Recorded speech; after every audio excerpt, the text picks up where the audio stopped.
From the Crush Studio in sunny Florida, this is the Disney Crush Podcast. And now your two tempests in a teacup, Dave and Tony Ann. On this week's Disney Crush Podcast, hot takes. Dave and I discuss some Disney hot takes. Episode 432 of the Disney Crush Podcast starts right now.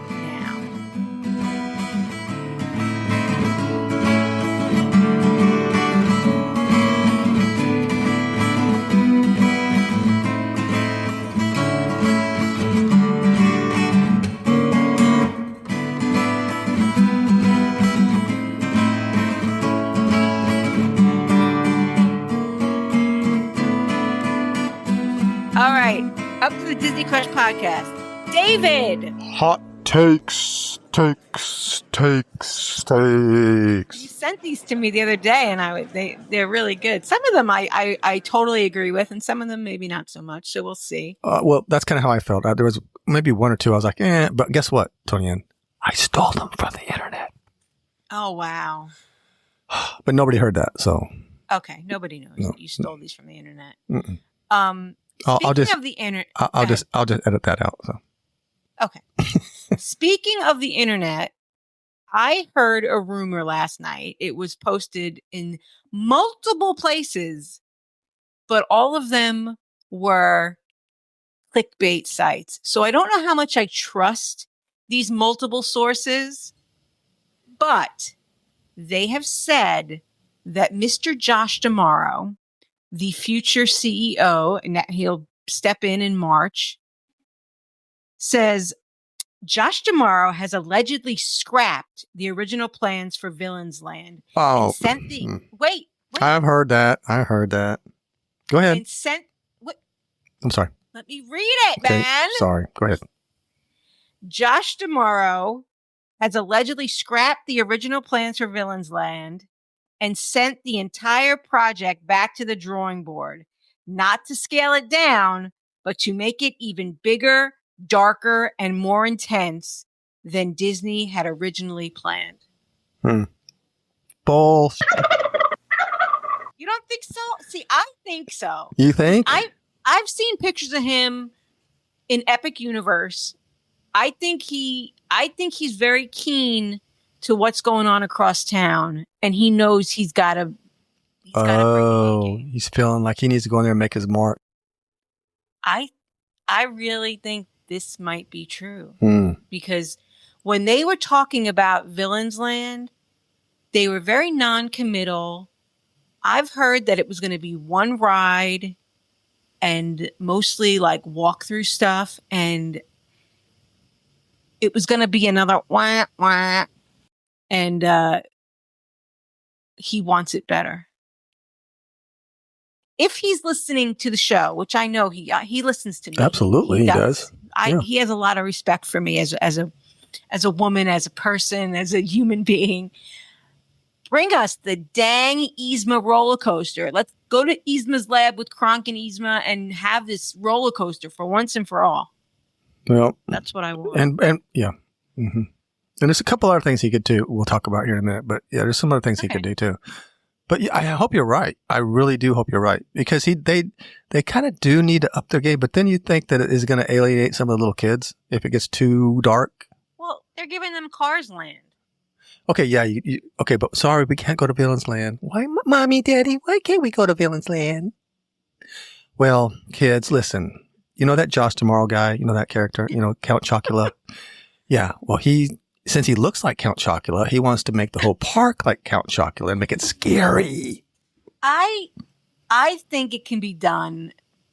Now, over in Epic Universe, there is a classic horror area with the Invisible Man and Frankenstein and his bride and Dracula and all that. And it's scary, but not too scary. That kids can't handle it. Tony Ann, they took away Alien Encounters because it was too scary. Well, Alien Encounters was too scary. I disagree. It was a little scary. It was a little scary. They can do other stuff. They can have a kiddie ride in there. Well, I hope you're right, because they do need to up their game. They need to do something spectacular. There are in Disney movies, there are comical villains. Like Gaston is funny, and there are some comical villains in Disney movies. So I think that they can do some lighthearted villainry, Right. as well as something for the adults. Well, they do it in their movies a lot of times. They have, well, Pixar more so, but Yeah. now that Pixar's part of it, yeah, there's adult stuff thrown in there, kind of like the Frozen sing along. There's a little adult humor in there that goes over the kids' heads. It goes over their heads. Yes. Yeah. That's why I never understood people. The shirts that say she wanted the D, I gave her the D or whatever, and people like freak out about it's a family place, but I don't think kids.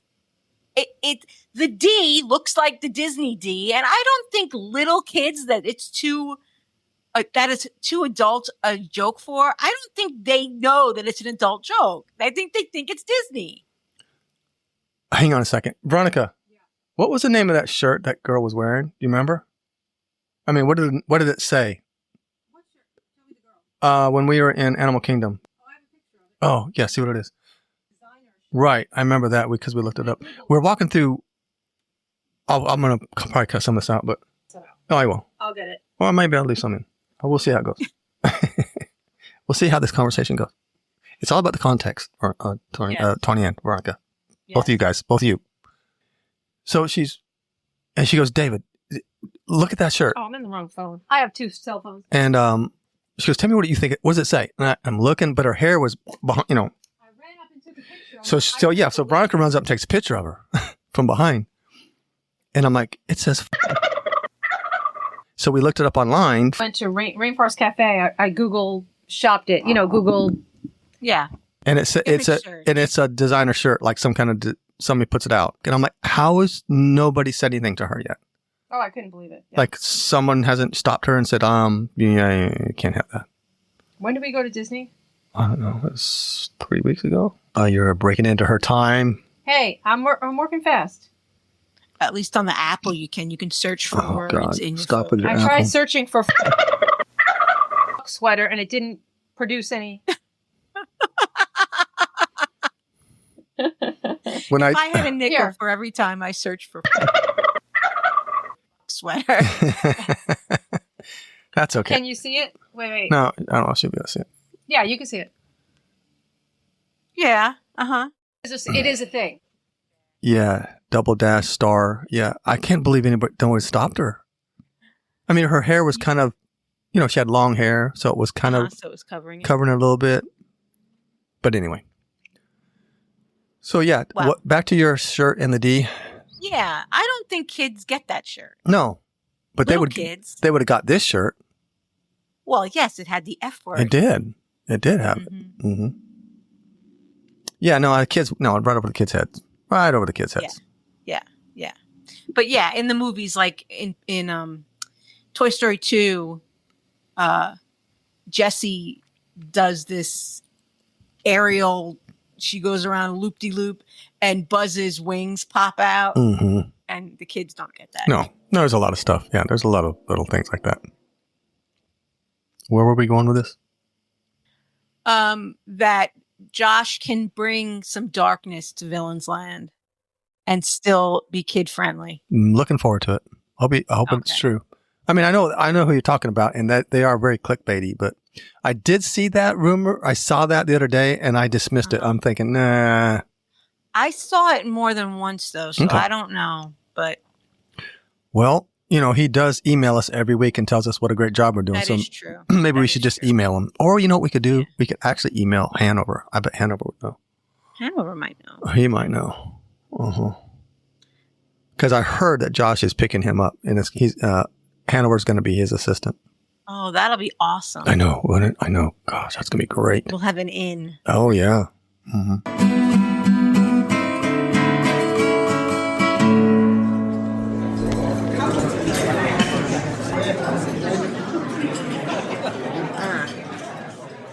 Okay, so David, you sent me this list. I did. Yeah, it's hot takes. Okay. We haven't really, I think we did a hot take with, Gary Fernando. Yes, we did hot takes with Gary Fernando, and it was fun. And I saw this, so I thought, this would be fun. Now, there were a couple good ones in there. So the first one is Epcot doesn't need a festival every day of the year. It was much better when festivals felt unique and exclusive. Yes, I agree with that. I make the joke about Epcot's perpetual festival. I've been to Epcot recently when there was no like between festivals, and it was nice. It was less crowded. World Showcase was less chaotic. Some of these concerts too, like bring craziness because some of the people are lining up at 11 o'clock, so they might catch a glimpse of John Stamos or the Hanson brothers, and then after the concerts let out, it's, a traffic nightmare. So I'm good with more diet Epcot with less festivals, but maybe. Well, no, I was going to say it, but if you could, maybe you could ask Josh to just maybe shrink them down a little bit because I think they go on too long. Yeah, well, except for I think if they shorten them up. Well, right. The Festival of the Arts is too short. Right. And the other ones just go on like, oh God, is it still? It's like 6 months later. Is it still Food and Wine? Is it? Yeah, exactly. Yeah, so if they could just maybe even them out just maybe make the Food and Wine shorter and then make the holidays Arts a little maybe longer. They could start the holidays in November. Yeah, start it in July. No, start the Festival of the Holidays in November when the rest of the parks are decorated for Christmas. Yeah. And Food and Wine in September or October, if you. But yeah, I don't know, but I have always said that I would rather go sit in a restaurant, order from a server, have my food brought to me, and I'll probably spend less money than I do going to 4 or 5 booths. Yeah, snacking around. Right. Yeah. Exactly. You could have a sit down meal for the cost that you spend at the festivals. And the festival food is hit and miss. Even if you watch your favorite vlogger and they go to a booth and they say it's wonderful, the day they're there, it might be wonderful. The day you go, it might be sitting under a heat lamp for 4 hours and be cold and, Yeah, it's definitely not like McDonald's or Burger King or whatever. It's, like you could go get a Burger King, you could go get McDonald's cheeseburger in, Naples, Florida, and then you get one in New York, and it would taste exactly the same, look the same. Well, except in New York, they don't do mustard on the burgers. Oh, how dare they? No, I don't really. Yeah, well. But if you could go somewhere else, you could go to Kansas. Well, okay. Oh, geez, here we go. Okay, you just blew that out of the water. Okay, whatever. Yeah. So they aren't consistent then. For some reason in New York, they don't put mustard on the burgers. I never had mustard on the McDonald's burger till I moved to Pennsylvania. And I was like, what the heck is this? Mm-hmm. Interesting. Yep. Okay, so they aren't that consistent. I thought they were the same burgers, everywhere. like a Big Mac is a Big Mac, is a Big Mac, is a Big Mac. Right. Okay, right. And their fries are the same everywhere. Right. All right. But some don't have waffle and some don't have regular steak fries. But you go to the Food and Wine Festival or the Flower and Garden Festival, and you can try a dish one week and go back the next week and try the same dish, and it won't be as good. Oh yeah, and then give them enough time, like the next year, go back because we've done that. Let's go back and get the shrimp at wherever we had some shrimp that was. Mm-hmm. Where was that? Where was that? Anyway, we had some shrimp at one of the booths, and we loved them. And the next year we went back because we were so looking forward to it, and we were like, "Oh, yeah, that's a fail. Yeah, not good." So. And they bring stuff in and then they take it away. Like one year they had venison. Mm-hmm. It was so good. Yep. I remember we were walking through the park and I smelled something that was amazing. And I said, I have to find out what that is and where it's at. So we finally smelt our way to the kiosk that it was at. And it was venison. And I got it and it was so good. And then they took it away. The next year they didn't have it. At the deconstructed dish, which is of Festival of the Arts booth. The first year that they had the deconstructed dish booth, they had a deconstructed French onion soup, and it was all the components of a French onion soup, but with not in a soup bowl. It was really, really good, and they never brought it back, and I was so mad. But they still have the deconstructed BLT, and they still have the deconstructed key lime pie. So, yeah, I agree with that hot take. I like when there's no festivals for a few weeks. I like those weeks. Now, again, I'm a regular. I'm fairly local. People that are coming, once a year or twice a year, they may not want to miss a festival. They might want there to always be festivals so that week they go, they get to see a festival. So, no, we don't care about them. Okay. Whatever. Okay. Yeah. You just alienated like all of our listeners except for like 4, but okay. Well, we only have 3 listeners, so Okay. I don't know where the 4th one came from. I got one. Peter Pan's flight is not worth waiting in line over 30 minutes max. Yeah, I'm going to have to agree. I agree with that one. No, I'm not. If it's, no, I'm not waiting 30 minutes for that one. It is a really, really, really short ride. I wonder if somebody knows how long it is. And it's really, really, really tough to get a lot of times, too. Yeah. How long is Peter Pan's flight in Walt Disney World? Now, if I keep that on, everybody's phone is going to go off and tell them how long the ride's on. Peter Pan's flight in Walt Disney World lasts 2 minutes, 48 seconds. I didn't even think it was that long. And that's actually pretty long for a ride, Tony Ann. It doesn't feel that long. It feels like it doesn't. No. But then there's the whole thing about if you get stuck on that ride, they come and get a ladder and you have to climb down a ladder. And I always think about if I got stuck on that ride with Michael, what Michael, I guess he'd be able to handle it. But yeah, Michael will be able to handle it. But you think about someone that's got a handicap. Yeah. Like some of our friends, like Auntie Judy, she couldn't. I mean, what's Auntie Judy going to do? Our friend. Oh no. She wouldn't mind. She'd just stay up there and swing around for a while. Yeah, she'd probably love it. No, I don't think it's worth a 90-minute wait that I often see. So. You don't. Here's another one. You do not need Lightning Lane multipass at Animal Kingdom. Yeah, I agree with that. With planning. When we did the Main Street 16 in May, we arrived at Rope Drop. We got right in line for Flight of Passage and got right on, walked over to Navi River Journey, got right on. Did we have to ride Navi River Journey? I guess we did. Yes.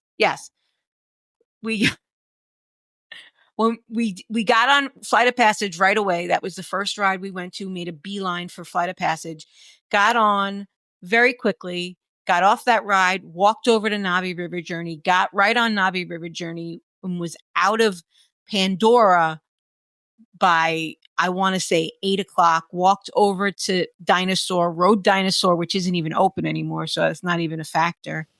Rode that, and then rushed to Cali River Rapids, and we were out of Animal Kingdom by like 9:15. And keep in mind, Cali River Rapids opened at 9, so maybe it wasn't 9:15, maybe it was 9:30.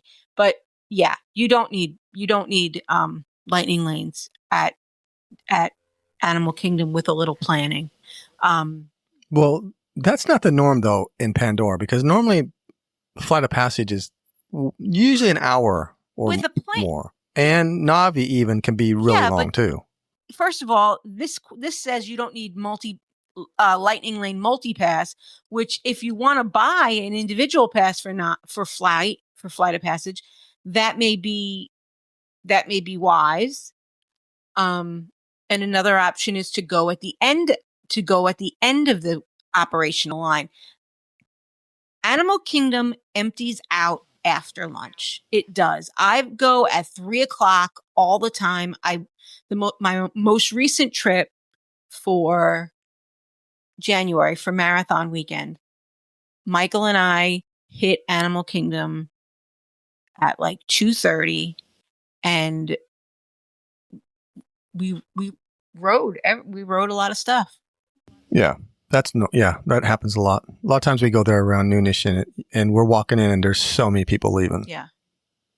Right. So It's if true. you, But go ahead. no, I was going to say, but if you really, depends on the rides. It might be worse now because dinosaurs closed now. So there's less people eaters for the people that don't have park hopping or annual passes. People that is their only park for the day. They might hang out. They may want to ride. So without dinosaur, there is less to do. So the lines may be longer. I think for the most part, most people are going to leave the park when they're done riding, regardless of how many rides there are. So if they ride everything and they get done by 2:00, they're going to leave. True. Well, staying in Animal Kingdom, I'm going to go ahead and do this for you. Dinoland has the best theming and backstory, and it's a travesty. It's gone. I don't agree with that. Oh, gosh, if you guys could see her face right now. I don't agree with that. That whole parking lot, tore up parking lot with the cheesy carnival games, and it just didn't fit in Disney. It had nothing to do with Disney. It had nothing to do. It wasn't a mystical. Okay, Animal Kingdom was originally built as a mystical land, so there wasn't much IP. That's fine.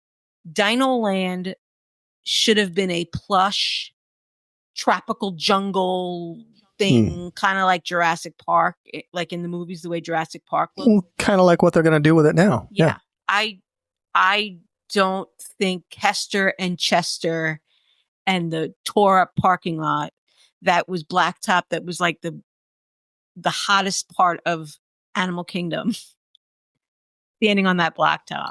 Right. So no, I don't agree with that guy. And along with the primeval hurl, which, hello. I will give it this: those big bulb lights that were all over Dinoland, that was cool when the park was open at night. But the park was so rarely open at night in the last couple of years. Yeah, you never saw it. Yeah, you missed that. Yeah, yep, I agree. Staying at the Polynesian is meh. There are better options. I agree with this. I feel like when you stay at the Poly, you don't have a relaxing lobby like you might have at the Grand Floridian. Well, the Grand Floridian, now the Perch is there, so who the heck knows? But oh man, yeah, I didn't ever relate the Grand Floridian that much. Now I like it. And the Polynesian, the lobby is just too small for one. For the fact that it's a destination resort. It's a resort where people who aren't staying there go. They go for Trader Sam's. They go for Ohana. Now they're going for Wailulu. It's a destination resort. The lobby should be bigger. Even the upstairs where the waiting area is for Ohana is too small.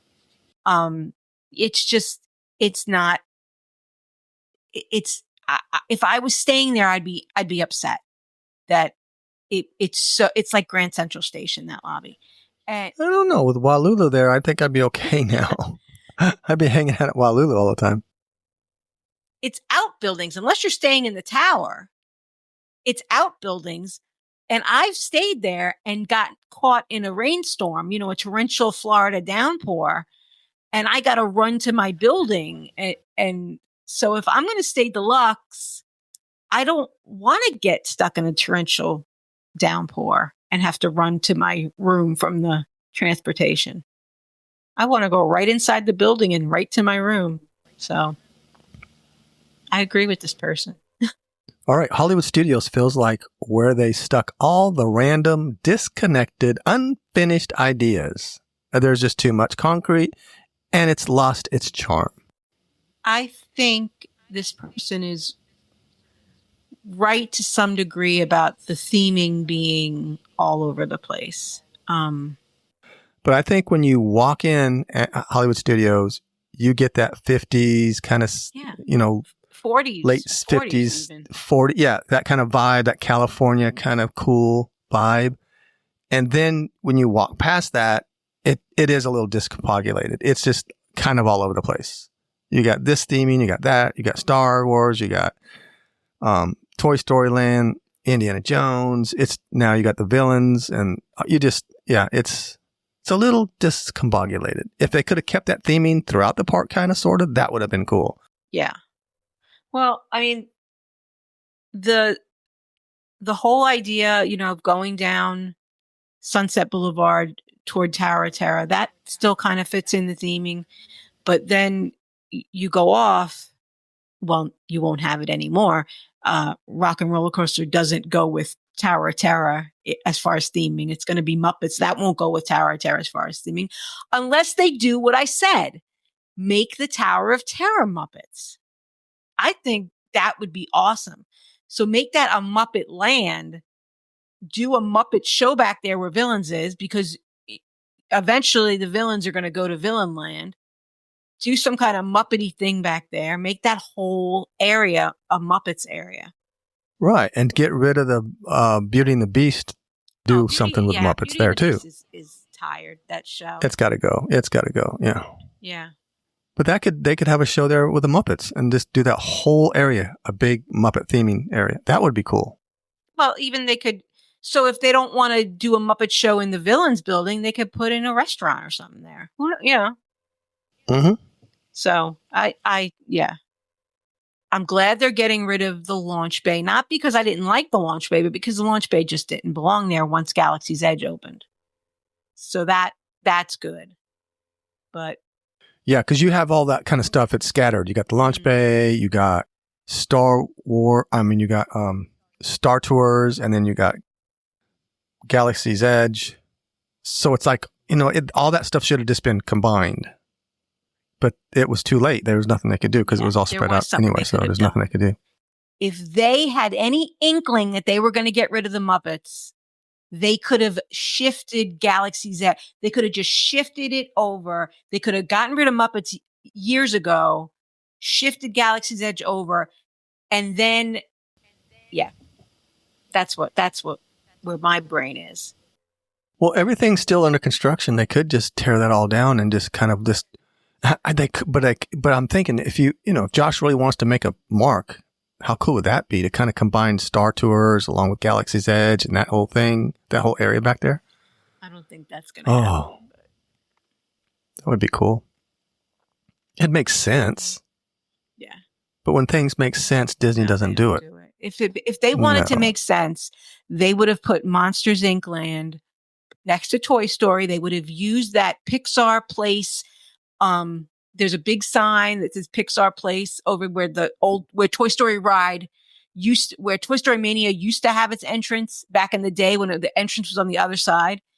And if Galaxy's Edge was shifted towards Star Tours, there would be room for Monsters Inc. Land right there next to Toy Story Land. And they could have made a whole Pixar area and then a whole Star Wars area that would have melded into one. And they could have done, like, if you remember the lightsaber training they used to do with the kids and all that, they could have done a whole Star Wars show with Darth Vader coming out and maybe C-3PO and R2. They could have done that in the amphitheater where Indiana Jones currently is. Because I feel like the Indiana Jones show it's dated now. It's everybody knows the joke, the guy that's in the shirt, that's the plan, and it's And plus, people keep getting bowled over by that boulder. I think like the March of the First Order, they took that away. That was so cool. And the star, what was it called? Starlight fireworks, or what was it called? It was Star Wars. I don't know, but I don't remember exactly what it was called, the fireworks show there was probably one of the better fireworks. I don't like fireworks. The original version, because it felt like your face was getting blown off. They cut back on that at the end there. They weren't quite that explosive as they were the first time I saw those Star Wars fireworks. You felt the heat. Yeah. It was cool. Yeah. For someone that doesn't really like fireworks, I'm like, man, that was pretty good. And see, they always take away, is this show about taking away stuff? It's because we're kind of I know we sound going sour, down that road. but I know. We're not. We love Disney. We love Disney. We're going this week, so hello. All right. If you think Animal Kingdom is a half-day park, you've missed the plot. Well, Animal Kingdom is near and dear to my heart. And I know you've always said it's a half-day park. I haven't. And I haven't said that. Yeah, I just say show up at 3:00. Okay, well, okay. Be that as it may, Tony Ann, I think that people really miss a lot in Animal Kingdom. If you just see, to me, that park is, I love that park because I feel like I'm slowing down. I'm chilling a little bit. You got the Tree of Life. If you go walk around the Tree of Life, around it, and really just take your time in that park. There's the foliage is just so beautiful. The safari, just kind of take it all in, stop off and have a drink at the Dole. Oh, are they taking away the Dole bar? No. Oh, okay. So I heard rumor. I heard clickbait. Yeah. And then again, if you would just keep it open later, Disney, just keep it open at night, then you would make it a full day park. Right. I agree with you on that. I remember when there used to be extra magic hours in the evening for Animal Kingdom, and we would go and stay until 11:00. And that's back when I used to see Dino Land lit up, and I thought that was cool. And we rode Cali River Rapids in the dark, and that was cool. And because, there's fire in Cali River Rapids at the top, there's fire. And so you really saw the fire. It was cool. And there's nothing like Expedition Everest at night with all of Disney World lit up when you go up that big climb. And Pandora is amazing at night. Oh, it's amazing at night. But I will say, and I think it might have been our friend Sandy Collins and I were talking about it. It is really dark in there at night, though, because we went to a Moonlight Magic, and I do know that from when we used to go at night there years ago, it is almost too dark. Like they need a little bit more of a softer lighting. You think that back walkway between Africa and Asia when you go around? Yeah, that too. But even Pandora itself, even in Pandora, it's just so dark in there. And I don't think if they used a little bit of soft lighting that it's going to take away from all the lighting and the waterfalls and everything. But yeah, I've always thought that was just, and it's almost too dark. Anyway, my turn. Oh, new Epcot, Tony Ann, or old Epcot? That's tough for me. I miss things about old Epcot. I really, when I was a kid, I loved the Food Rock show. I loved Body Wars more than Star Tours, and Star Tours and Body Wars are pretty much the same ride, but I loved Body Wars. I loved Horizons and World of Motion but the original Figment. So yeah, those things are missed, but I would trade all of them for Guardians of the Galaxy Cosmic Rewind. Yeah. I really would. I think we have to keep with the times, and I think Ratatouille is wonderful. I wish they would do an Aladdin's Magic Carpet Ride in Morocco over there, and yeah, I really love Epcot. And Josh, please make Mary Poppins happen in the UK, please. Okay. Yeah, that would be so cool. I think because I grew up with it. Yeah. And maybe I just feel a little nostalgic, right? But I think it was going to be a spinning ride, so I don't think you even ridden it. Well, I don't know. I could have had something. Okay. I don't know. I think it'd have been cool. Yeah. I've always said they should have a flume ride in Canada, back where that waterfall is. I know. That waterfall's amazing back there. And so many people miss it. Don't even know what's back there. Yeah, if you want to see a great waterfall, go back to Canada and chill out back there. I think the restaurants could be better. We had dinner at Chefs de France in the fall, and it was not good. I've had dinner at Via Napoli, and it's been weird. The service has been weird. So I don't know. I feel like, but a lot of the restaurants in World Showcase are not owned by Disney. The French, all of the French stuff is through one company. The Japanese and Chinese stuff is owned by the department store Mitsukashi, and I think the Mexican restaurants are run by the same people that run Maya Grill at Coronado. So they're not Disney owned, a lot of those restaurants. I think Beer Garden and the Moroccan restaurants and Rose and Crown, maybe Le Cellier. I think Le Cellier too. But Rose and Crown is awful now. They've the girls and I are planning a girls trip, meaning me and Liana and Nicolette. We're planning a girls trip for April, and we were looking at the restaurants where they want to eat. And I said, "Do you want to eat at Rose and Crown?" And they looked at the menu, and it was like, there's 4 things on the menu now. There's fish and chips, bangers and mash, shepherd's pie, and a curry. Tiki masala that's vegetarian. That's all that's on the menu as far as entrees, those 4 things. And according to our friend Kevin Curtis Allen, those fish and chips are terrible. They're not proper.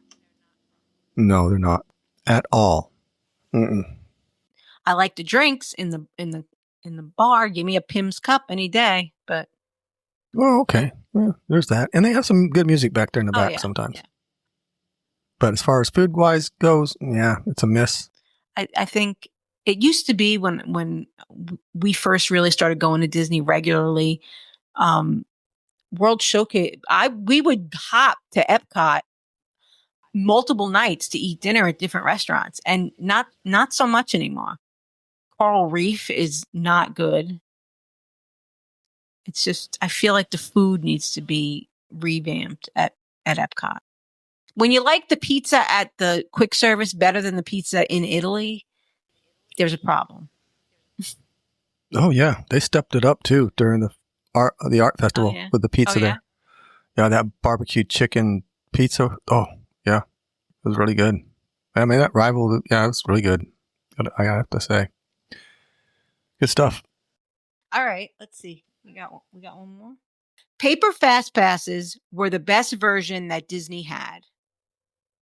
Well, I'm gonna agree with that, but here's my take on that: is things do change, and we've seen it change, and we knew the change was coming.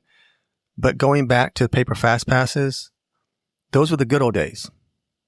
I used to like giving them running to a popular attraction, getting fast passes right before I left, and when families were coming in, I'd say, "Are you gonna?"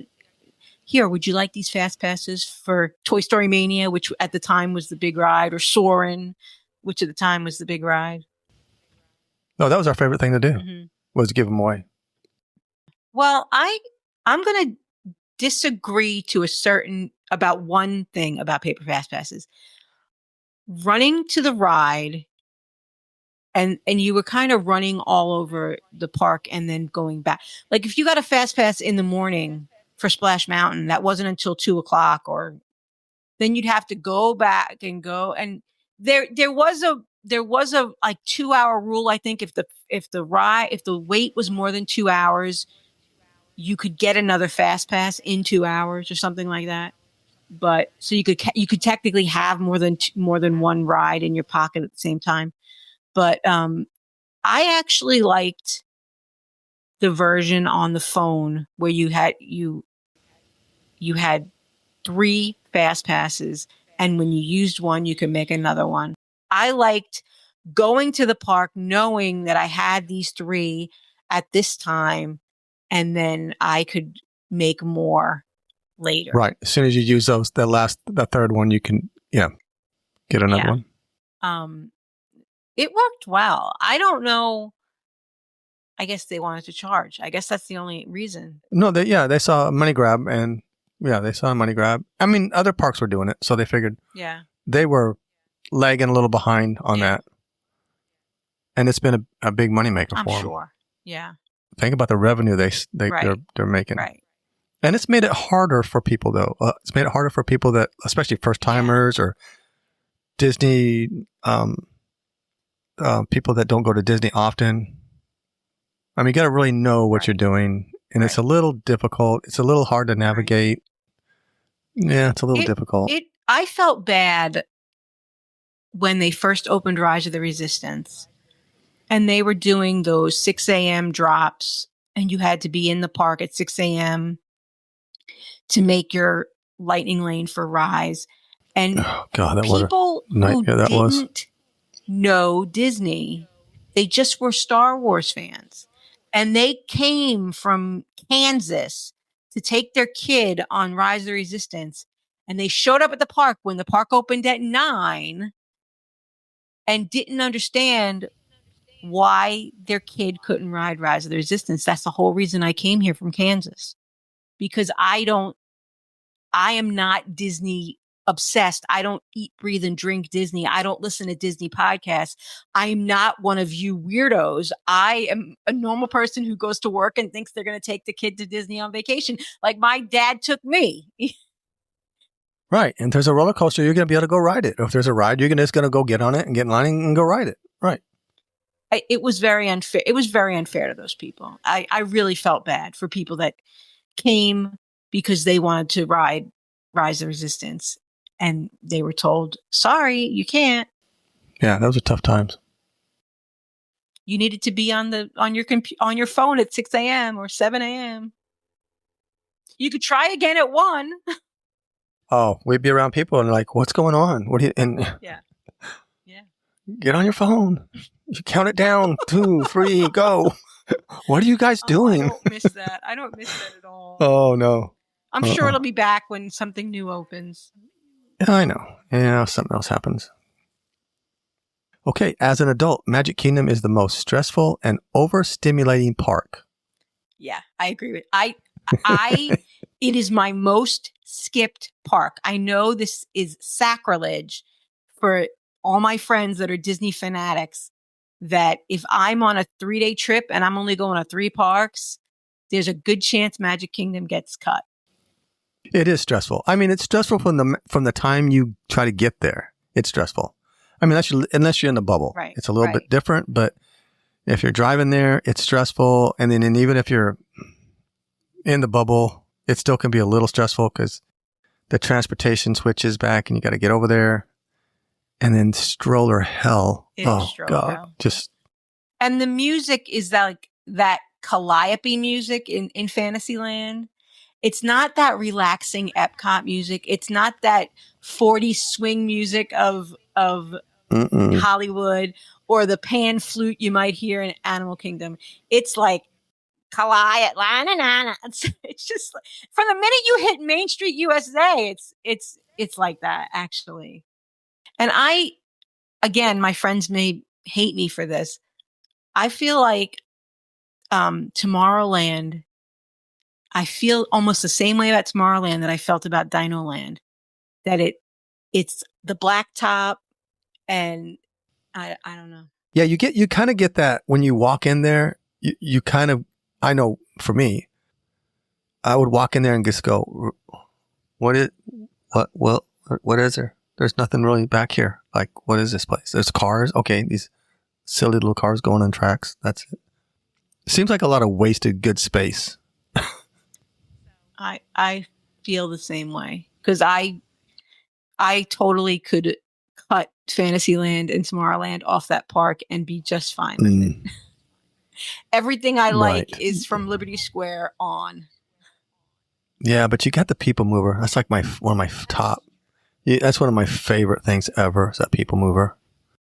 I wish they had put a People Mover in instead of the monorail. I prefer the People Mover as transportation. Then I would love to take that. Yeah, to take that to Epcot or to take that around because it doesn't smell.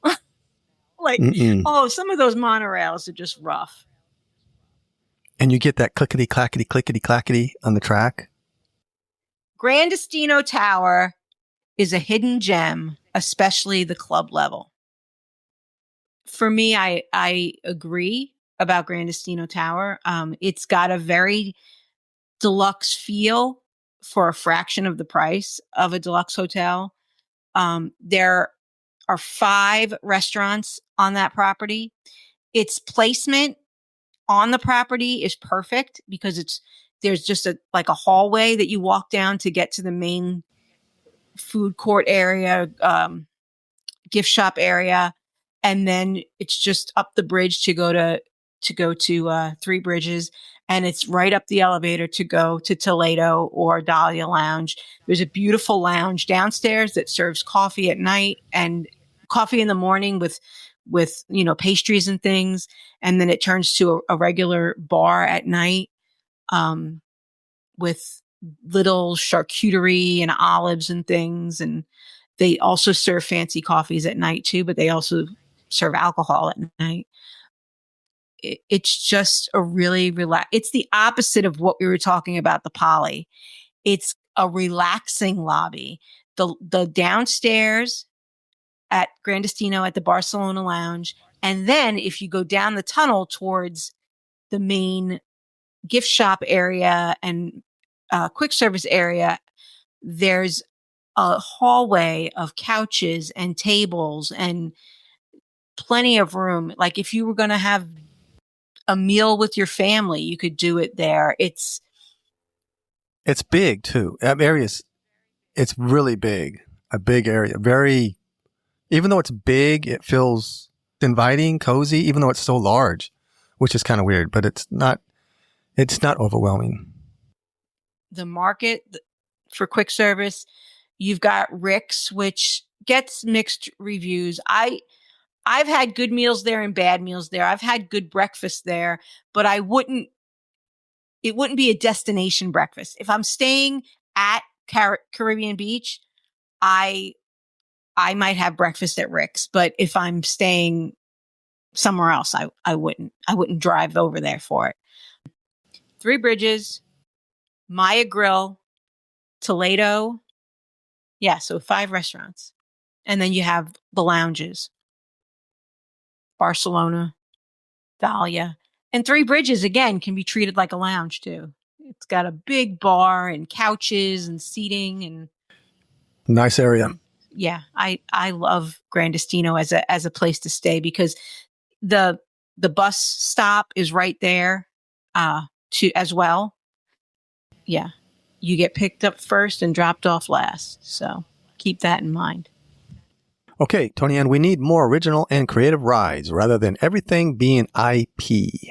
I don't know about, I get it, but the original IP, the original rides, Haunted Mansion, Pirates of the Caribbean, a lot of the stuff in Tomorrowland that used to be, even Space Mountain, that stuff is classic and I get it, and I love those rides. And this goes back to that old Epcot, with the Horizons and the Food Rocks and all that. Mm-hmm. I get it, but I also know that the IP is where the future is for the kids coming up behind us. They're different. Right, familiarity, They're different than we were. Their childhoods are different than we were. There's a lot of, they've been merchandised to since they were babies, so I think that they will enjoy It's a Small World, but I think that they'd rather ride the Little Mermaid ride and see Ariel, but I don't know. Yeah, I don't know. You're never going to get away from IP because that's what sells everything, for the most part. Most stuff's going to come down to IP. We just closed a land that was entirely original. The dinosaur and the primeval whirl and Hester and Chester, and people hated it. So, and look what they're putting in now. Encanto, think of all the stuff. Indiana Jones. Right. The villains. Cars. Everything's IP now that's going in. I think that Pandora sealed the deal for that. Pandora opened, then Toy Story, then Galaxy. And I even think the Disney adult has a lot of nostalgia for the characters. I was watching a video about it was supposed to be a Disney merchandising meeting, and the person running the meeting said, Disney adult fans, they're really craving stuff from the 90s, like Powerline merch and Emperor's New Groove and all that stuff. And they were like, we'll just give them more Stitch. They'll buy more Stitch. They just want Stitch. Then because that's what it is. Like we all love that period of movies that isn't getting any attention, and they're just giving us more Stitch. Dole Whip is good, but not worth a 30-minute wait. Yeah, if I'm not going to wait 30 minutes for Peter Pan, I'm not going to wait 30 minutes for a Dole Whip, because I'm just going to wait for that line to get... And it's happened to us before. We've gone there, because that's one thing we do when we're there. We want our Dole Whip, and then we just go do something, come back, and the line's shorter, then we go. So I'm not waiting 30 minutes for the Dole Whip. Space Mountain is more nostalgia than a thrill. I think that's true. I've talked about the fact that roller coaster would be gone if it was outside and it wasn't in a building, because it goes 28 miles an hour at its maximum speed, and people hold on to their children like they're going to fly out of the car. And I'm like, no, they're not. It goes 28 miles an hour. If it was not inside this dark building, you would laugh at it as you walk past it. Absolutely. Yeah. If the lights were on all the time, you would be like, no, that's like a kiddie ride. Going down a big mountain, slowly just going down a mountain.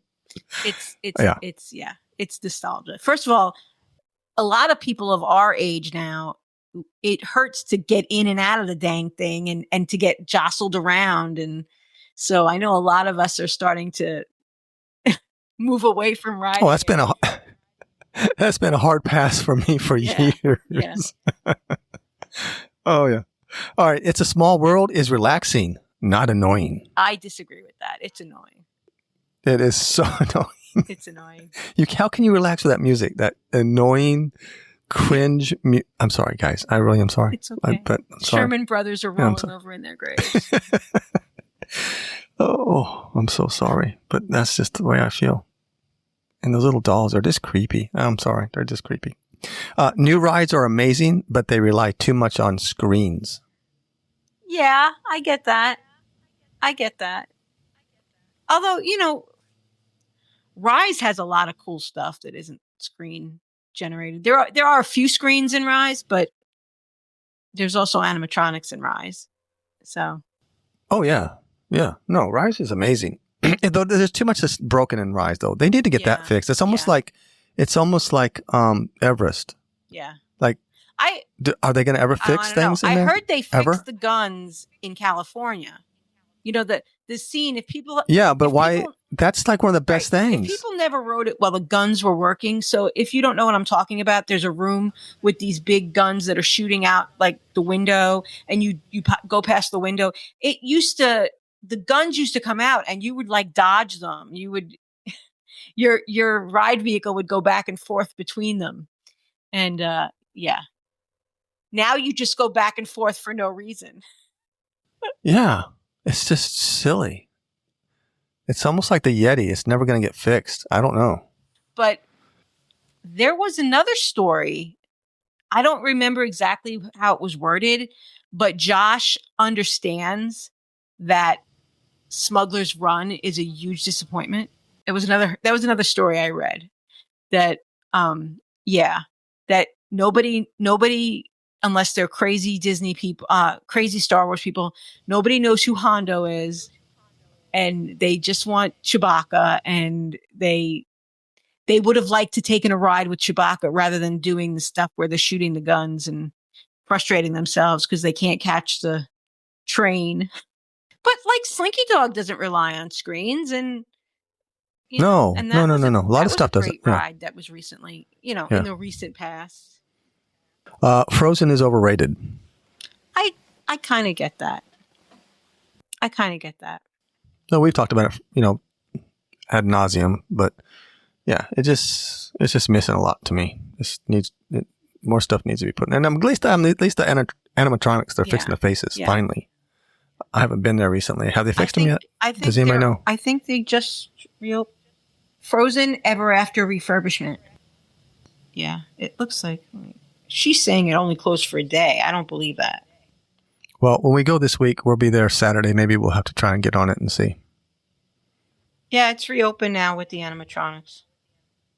Well, while they had this refurbishment going on, they should have used this opportunity to maybe add a few extra things in there. Yeah. This would have been their chance. Well, we'll see. To up the game. It opened on February 12th. So yeah, it's open. The new refurbished Frozen. All right, we shall see. Yep. We're going this weekend. Yep, we'll find out. Ride it. Or well, no, we'll be in there by now. By the time this comes out, we'll have already been. We had already been there, so we'll have to let you know on another podcast. The Lion King is still the best Disney movie ever. I don't know. I don't know about that. Yeah, that's kind of subjective, right? The music was fantastic. Oh, Elton John, man, come on, hello. But I don't know about the best movie. I love Coco. That's mine. I loved Luca, and Luca never even went to the theaters. It was a Disney Plus movie. Yeah, I mean that's a stretch saying it's the best Disney movie because it's all in the person, it's all in the individual. Right, what you like. Right. So, right. But I mean, it was good. The original was good. It was a good one. It was good. Disney snacks are better than most table service meals. I don't know about that. Yeah, because we kind of talked about that. You'd rather go to a restaurant and get some good food and sit and enjoy yourself instead of going around snacking around. It depends on what you want, though, too. Yeah, it just depends on what you want, right? Because there's some good snacks around. There's some stuff that I've gone back for. But, yeah. Eating around the world at Epcot is the best Disney activity. I don't think that's true. I don't think that's true. I go to Disney a lot of times with the thought in my mind, I'm going to eat around the world, and I wind up not doing that. First of all, I get full after 2 things. So it's like not, so for me, it's not. Yeah. And then after a couple fails, you're like, okay, this is not working out too good. We're going this weekend, and I looked at the Food and Wine app, which is the free app. If you don't know, it's a free app, and it's not put out by Disney. It's a third-party app, but it has all the festival booths, not just Food and Wine. It right now has the Festival of the Arts, and in a few weeks it'll have Flower and Garden. It updates with each festival. It gives you all the menus, everything that's on the menus, and their prices, and you can make little stars next to things that you want to try and put them on your wish list, and it'll spit back a budget for you. Well, I looked at the list of Festival of the Arts foods last night, and there was not anything that excited me. Maybe 1 or 2 things. I said, oh, I'll try it if I feel up to it when I'm there, but nothing like, oh, I gotta go get this. Oh, there is one thing though. The maple popcorn in Canada. Well, yeah. That's not a festival. That's an everyday. Okay. But yeah, Okay. One park per day is the secret to enjoying Disney. Less rushing, more enjoying. I tend to do 1 park a day, but I like that my annual pass gives me the option that if I do want to go somewhere else for dinner that night, or I want to go see a show or something, I can do it. So, but I typically do 1 park a day. Me too. I mean, there was a time there where we used to do it a lot. I think maybe just because we knew we could, or we go to a park and we do what we wanted to do, and then we would just hop to another park, especially if they were easy, like Hollywood Studios to Epcot, or you know, there's certain parks that are a little bit more convenient to get to. Yeah. So then we would do stuff like that just because we could. Right. Oh, yeah, let's go. Let's just go to. We're in Hollywood Studios and we've done what we want to do. You want to go to Epcot? Yeah. Let's just get the boat and go to Epcot. And that's the benefit of being an annual pass holder. If I was buying day tickets, I don't know that I would pay extra money to hop. I like having that in my back pocket if I want to hop that I can, but. Yeah, and when it was taken away during the Great Unpleasantness, you really felt it then. Yeah. You're like, I'm not able, and that really was hard because we were so used to that. And now we were kind of stuck at one park and couldn't move. Okay, Tony, I think You got them all? Pixar movies are more for adults than kids. I don't know about that. I think it's for the family. I think it's for the family. But they tend to be a little bit more edgy, I think, Pixar films. Yeah. They throw a little bit more in there, which is good, because then it makes it good for everybody. We can all enjoy it while the kids are enjoying it. We're enjoying it too. Pixar movies, a lot of times, they tug on nostalgia. Cars tugs on nostalgia about Route 66 and all that. Toy Story tugs on nostalgia about your old toys, your old string cowboy and your spaceman toy. And I don't remember. There was another one I was going to. The Incredibles has that old feel, that old, 50s, 40s feel to it. And so there's a lot of that in Pixar movies. And there are a lot of adult jokes, though. There are. Yeah, there is. Yeah, which is good. Keep it up. Keep it up. All right, Tony Ann. Well, I think that's it. Some hot takes. Yep. What's your biggest Disney hot take? You guys can go to the Friends of the Disney Crush on Facebook, and maybe we'll put a hot take post up, and you guys can tell us what your hot takes are. All right, Tony Ann. All right. Well, I gotta go because we're packing. I don't know about you, but we're leaving tomorrow. Oh wow. I mean, by the time this podcast comes out, we've already been there, and we're back already. But yes, we're getting ready to go to Disney, so looking forward to seeing everybody. Okay. And so we'll see you guys next week, same time, same place. Bye.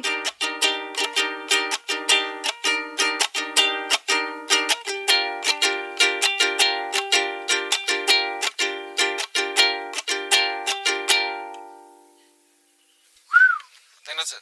All right. Turkey and truth has spoken! Put a check on that. Can you do that, Dave? Can you put a check on that one?